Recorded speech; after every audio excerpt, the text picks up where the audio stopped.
Take what's useful, dismiss the rest. Take what's useful, dismiss the rest. If more people could adopt this, then they would get better results. No one is beyond reproach. You don't put people on pedestals. There is no one on this earth that you should put on pedestals. You take pieces, you learn, you figure out how those pieces resonate with you. You apply what you learn. You know that you're going to make some mistakes, of course. This is the human experience. You move forward. This is the challenge. And it is more challenging now than ever before because we're going through a shift. Okay, there is an agenda taking place. We've seen evidence of this. The evidence is right there in front of you. So now that you know what the problem is, what are you going to do about it? What are you going to do about it? Especially you men. I'm glad the manosphere exists. I'm glad it does because there needs to be a discussion about how to be a better man. Am I a better man today than I was 20 years ago? Absolutely. Am I the best man I could be? Well, that remains to be seen. There's a lot of work to be done. And that's the key to do the work, right? To hold yourself accountable and do the work. But the discussion needs to be had. And I love that there are different channels having these discussions, especially as it pertains to interacting with women. Yeah. Especially while we're living in this oversaturation of thought culture. Thought culture is becoming this tidal wave. It's infecting almost every woman. You know, it's amazing. Yes, there are anomalies, there are exceptions to the rule, but man, there's an imbalance going on. If there was no issue, the manosphere would not exist. For those of you that have been probing these manosphere channels, and I know there's some that are counterproductive, but the fact remains, if there was no issue, the manosphere would not exist. If there were enough areas where men could express themselves and discuss the things that they think about, then the manosphere would not exist. So obviously this needs to be. And there could be some takeaway from it. But again, take what's useful, dismiss the rest. There is an attack on masculinity. All things masculine are being attacked. They're under attack. It's almost like a war on masculinity, like everything about it, to the point to where testosterone is frowned upon, you know? It's interesting to witness because once upon a time that wasn't the case. And I am so grateful that I lived in a time where that wasn't the case, even though it was operating under the radar. It did exist, but it was under the radar. Now it's obvious. Now it's in your face. Now it's to the point to where everything that a man says and does is incompetent, useless. Men are trash, yada, yada, yada. You know, yeah, it's really forward, aren't they? Or they're being forward. So then what do? How do you prevent men from feeling like they're useless? How do you prevent men from feeling like they have no purpose on the earth to the point to where they don't feel, you know, my existence here is there's no point to my existence here. If they don't need me, if I'm trash automatically just for existing, then why am I here? The manosphere needs to exist, folks. But again, take what's useful, dismiss the rest. That's the key. Here's the other. The manosphere talks about building yourself up as a man. Get your assets, get your finances in order, build your body up, be a better leader, assertive in certain ways, have discipline, stay focused. These are all great. This operates within the physical plane.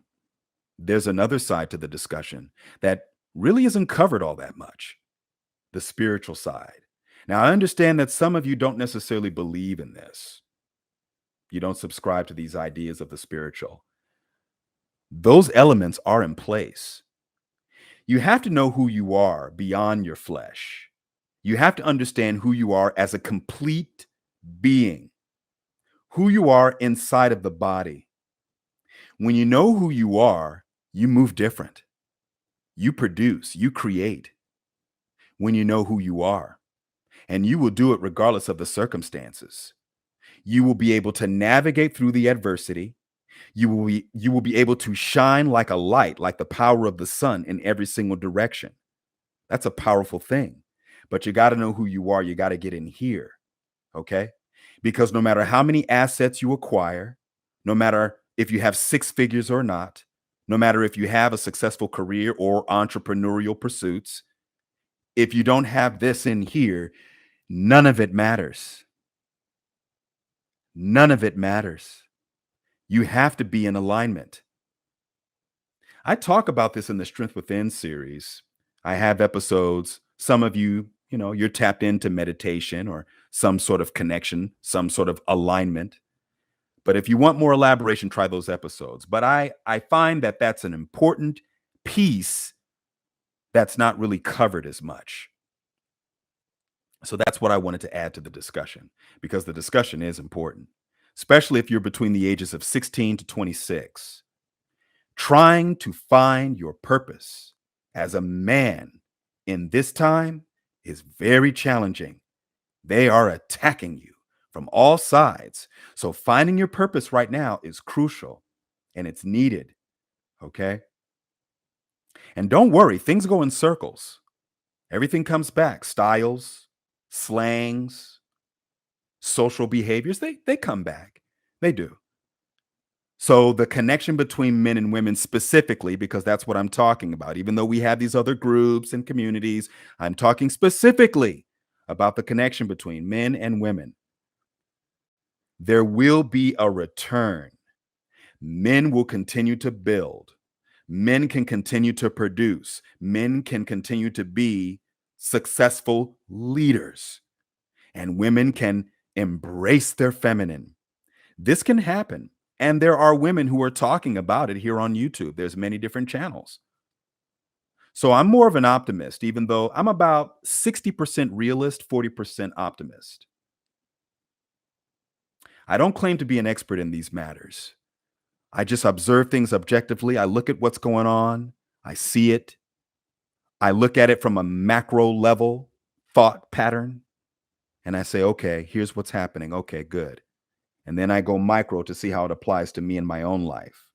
Speaking of that, so being raised by women, that's my story. My dad was involved, but mostly women, 3 of them, my grandmother, mother, and aunt. They were not feminist. And maybe I'll do an episode on that. Maybe I'll talk about that. Some people call it the RP rage. I didn't go through the RP rage because my mother's countered that. So I learned the pieces in terms of navigation with the dynamics of how to not necessarily deal with women, but how to interact with women. I got most of those pieces from them, to be honest with you. Yeah.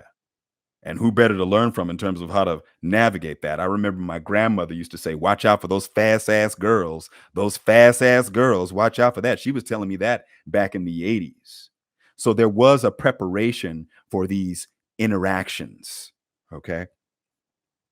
And then I work in radio in the early 2000s.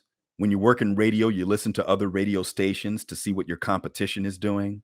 And we happened to tune into a radio station, 97.1 FM Talk here in Los Angeles. And who's on at night? Tom Likas.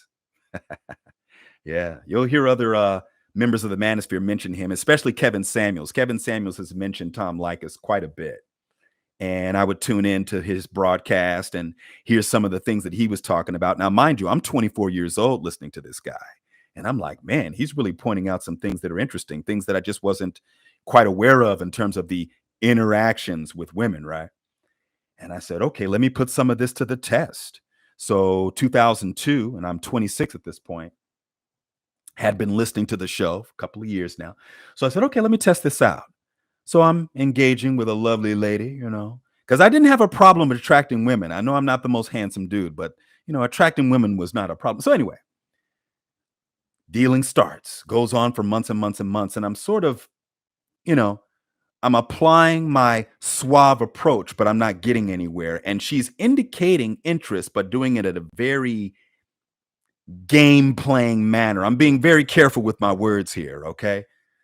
And so I said, all right, let me switch up this narrative. I ended up telling her that I have a girlfriend, even though it wasn't true.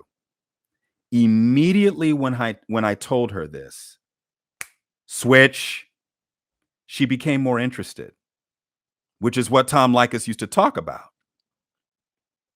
So I was like, wow, look at that. As soon as I tell you that I'm in a relationship, now all of a sudden you want to do all the things that I was attempting to do when you were aware that I was single. But again, I was doing that to see what would happen. So then I started to apply other things, other methods. And, in terms of RP awareness, as they call it in the manosphere, I guess you could say that was it for me. That was what hit the tide there, even though there was a little bit more BP. It's funny because I think of people who financially they're Republican and socially they're Democrat. So I guess as it pertains to this, I was more RP in the overall interactions with women, but as it pertains to intimacy and sensuality and affection, I was more BP, if that makes any sense. Because I am a very sensual person. I am a person who I can be very affectionate in that category, but that's only as it pertains to intimacy. And this is so much true that I created a series called The Book of Sultry that elaborates on that category: intimacy, affection, passion, those areas there, a giver in the bedroom. That's all over there, right? But then the overall dealings were more RP. So that's what happened, especially in my 20s, 30s, and now here I am in my mid 40s, unmarried, no kids, right? Because there's a certain level that must be reached in order for me to even go in that direction. In order for me to even entertain that idea, there's a certain level that must be reached. Now, this is just as it pertains to the interaction between men and women, because the manosphere covers a lot of things: fitness, financial awareness. And there's some things that need sharpening on my end, definitely. Okay.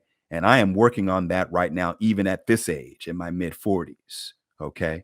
Again, I do not claim to be an expert in these matters. I'm just sharing with you and giving some tools. And hopefully you can take what's useful and dismiss the rest and improve the quality of your life. And that's what my channel is all about, guys. It really is about that. That's what it is. And through art, I'm attempting to do this. So if you look on my channel and, see some things that are helpful, then great. Then I have done my job.